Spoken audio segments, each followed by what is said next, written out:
5 জন বিএলওকেও suspend করলো নির্বাচন commission.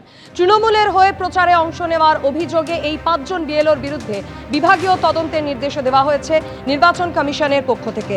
তৃণমূলের হয়ে দেওয়াল লিখনে অংশ নিয়ে সাসপেন্ড এই 5 জন বিএলও। সাসপেন্ড উত্তর 24 পরগনার বিএলও তপন কুমার সাহা, অভিজিৎ দে, কুমারজিৎ দত্ত। অন্যদিকে তৃণমূলের পার্টি অফিসে বসে ভোটার স্লিপ বিলির অভিযোগে সাসপেন্ড করা হয়েছে দুবরাজপুরের বিএলও মঞ্জুরি চট্টোপাধ্যায়কে। তৃণমূলের পতাকা লাগানো সাইকেলে চেপে ভোটার স্লিপ বিলি ময়ূরেশ্বরের বিএলওকে সাসপেন্ড করে বিভাগীয় তদন্তের নির্দেশ নির্বাচন কমিশনের। সামনের বৃহস্পতিবার রাজ্যে প্রথম দফার বিধানসভা ভোট, আর হাতে গোনা কয়েকটা দিন। আর এরই মধ্যে কলকাতা এবং পার্শ্ববর্তী কিছু এলাকায় একেবারে ঝোড়ো অভিযান চালালো কেন্দ্রীয় এজেন্সি ইডি এবং আইটি। মোট 12 জায়গায় চলল আয়কর হানা, আর জানিয়ে তুঙ্গে রাজনীতিও। হাতে আর মাত্র 6 দিন, আগামী বৃহস্পতিবার রাজ্যে প্রথম দফার বিধানসভা নির্বাচন। তার আগেই শুক্রবার কলকাতা ও পার্শ্ববর্তী এলাকায় ঝোড়ো অভিযান চালালো কেন্দ্রীয় এজেন্সি ইডি আইটি। নজরে তৃণমূলের প্রার্থী নেতারা। রাসবিহারী কেন্দ্রের তৃণমূল প্রার্থী দেবাশিস কুমারের বাড়ি থেকে শুরু করে তৃণমূলের ওয়ার্ড অফিস, দেবাশিস কুমারের নির্বাচনী অফিস, তার শ্বশুর বাড়ি এবং ভবানীপুর কেন্দ্রের প্রার্থী মমতা বন্দ্যোপাধ্যায়ের অন্যতম প্রস্তাবকের বাড়ি মিলিয়ে 12 জায়গায় অভিযান চালালো আয়কর দপ্তর। কি করে এগুলো কি করতে হবে আমি জানি। যা উত্তর বাংলার মানুষ মমতা বন্দ্যোপাধ্যায়ের পক্ষে 4 তারিখ দেবেন, রাসবিহারীর মানুষ আমাদের কি রায় দেবেন 4 তারিখ দেখবেন।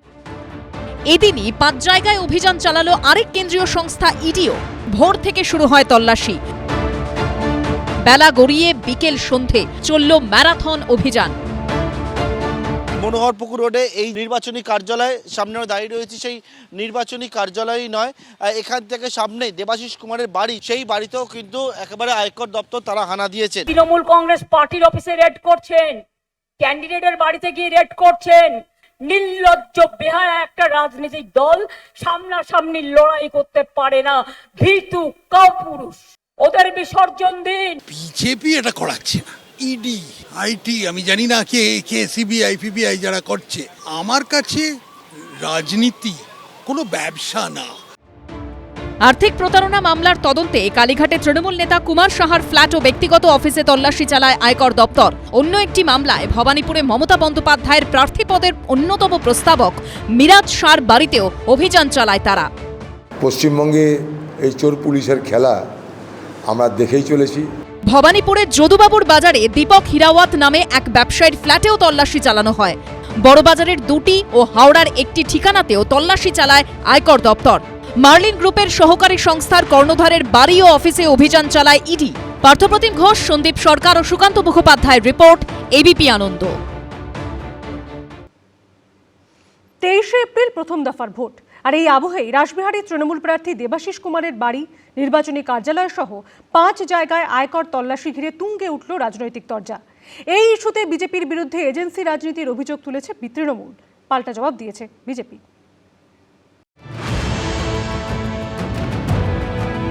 ঘন্টার পর ঘন্টা ইনকাম ট্যাক্সের হানা তৃণমূল প্রার্থীর বাড়িতে, তৃণমূলের অফিসে, তৃণমূল প্রার্থীর শ্বশুর বাড়িতে। হাই ভোল্টেজ বিধানসভা ভোটের ঠিক মুখে রাসবিহারী কেন্দ্রে তৃণমূলের হাই ভোল্টেজ প্রার্থী বিদায়ী বিধায়ক কলকাতা পুরসভার মেয়র পরিষদ দেবাশিস কুমারের নানা ঠিকানায় তল্লাশি চালালো আয়কর দপ্তর। মূল দরজা রয়েছে পার্টি অফিসের, সেই মূল দরজা তার তালা ভাঙা হয়। তালা ভেঙে এখানে ইনকাম ট্যাক্সের আধিকারিকরা ভেতরে ঢোকেন। বাইরে কেন্দ্রীয় আধা সামরিক বাহিনী মোতায়েন করা হয়েছে। তৃণমূল কংগ্রেসের স্থানীয় যিনি ব্লকের সভাপতি তিনি আসেন। যেহেতু তাদের পার্টি অফিস, তাদের বক্তব্য যে এখান থেকে তথ্য প্রমাণ লোপাট হতে পারে। আজকে কালো টাকার হুন্ডি নিয়ে বাংলায় বসে আছেন, আর তৃণমূল কংগ্রেস পার্টির অফিসে রেড করছেন। ইনকাম ট্যাক্স বলতে পারে অবৈধ টাকা সম্পত্তি থাকলে। কাকভোরে দেবাশিস কুমারের 5 ঠিকানায় পৌঁছে যান ইনকাম ট্যাক্স দপ্তরের অফিসাররা। দেশপ্রিয় পার্কের কাছে মনোহরপুকুর রোডে তৃণমূল প্রার্থী দেবাশিস কুমারের বাড়ি। বাড়ি থেকে 150 মিটার দূরে তার নির্বাচনী কার্যালয়। বাড়ি থেকে প্রায় 500 মিটার দূরে একটি আবাসনে তৃণমূল প্রার্থীর শ্বশুর বাড়ি। সেই ফ্ল্যাটের পাশেই দেবাশিস কুমারের নিজস্ব একটি ফ্ল্যাটও রয়েছে। আর বাড়ি থেকে 1 কিলোমিটার দূরে রয়েছে তার ওয়ার্ড অফিস। এই 5 ঠিকানায় কেন্দ্রীয় বাহিনীকে নিয়ে অভিযান চালায় আয়কর দপ্তরের টিম। দেবাশিস কুমারের পাশাপাশি ভবানীপুরে মমতা বন্দ্যোপাধ্যায়ের প্রার্থী পদের অন্যতম প্রস্তাবক মিরাজ শাহের এলগিন রোডের বাড়িতেও হানা দেয় আয়কর দপ্তর। ইডি আছে, সিবিআই আছে, ইনকাম ট্যাক্স আছে, সেন্ট্রাল ফোর্স আছে, সবাইকে এক পক্ষ করে দিয়েছে। কোনো দিন দেশে আমি এই জিনিস দেখিনি, আমি এরকম প্রধানমন্ত্রী আমি জীবনে দেখিনি। আর একজন বাবা দিল্লি থেকে এলো গাই, সাথে এলো মোটা ভাই, নিয়ে এলো ইডি সিবিআই। ওরা পার্টি অফিসে চেক করতে পারে ওরা যে অবস্থায় গেছে, মানে শেষ মরণ কামড়, ওই মরণ কামড়ে বিষটা ভেঙে দিতে হবে। দেখুন, এইসব বলে কোনো লাভ হবে না। মমতা বন্দ্যোপাধ্যায় সরকার বুঝতে পেরেছে এইবার তার আশা হচ্ছে না এসআইআর এর মাধ্যমে পুরো এই সরকার যেতে চলেছে, ভারতীয় জনতা পার্টি সরকার আসতে চলেছে, এই ভয়ে এই ধরনের কথাবার্তা বলছে। ভোটের মুখে আয়কর হানা, এরপর কি তদন্তে কি কোনো নির্দিষ্ট লক্ষ্যে পৌঁছতে পারবে ইনকাম ট্যাক্স, প্রশ্ন করছে বিরোধীরা। পশ্চিমবঙ্গে এই চোর পুলিশের খেলা আমরা দেখেই চলেছি।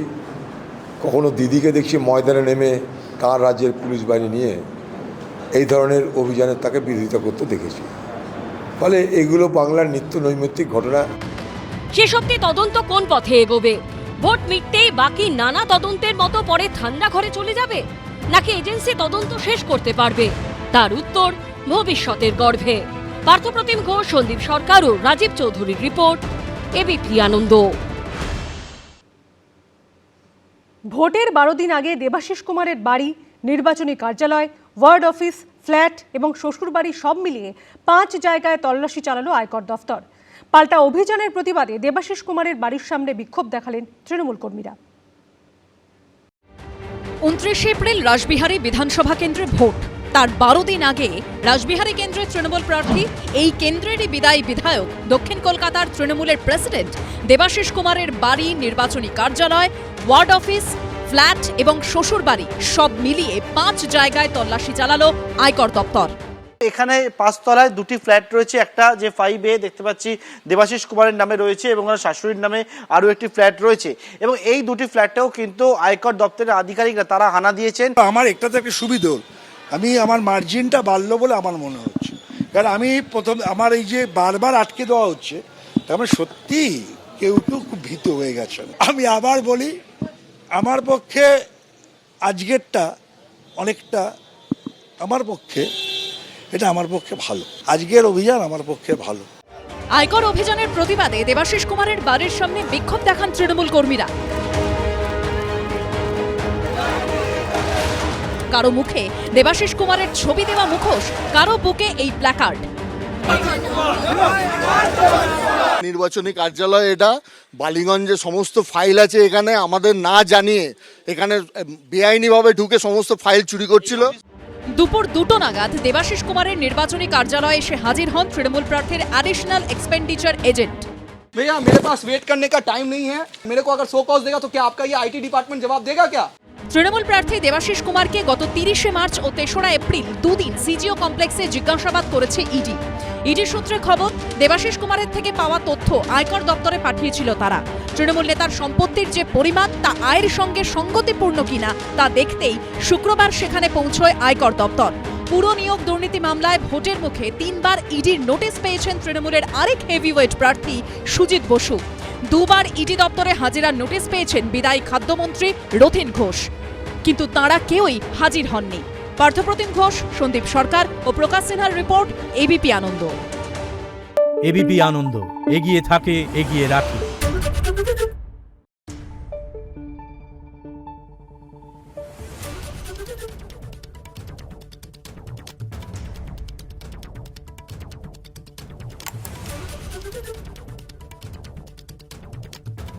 Thank you.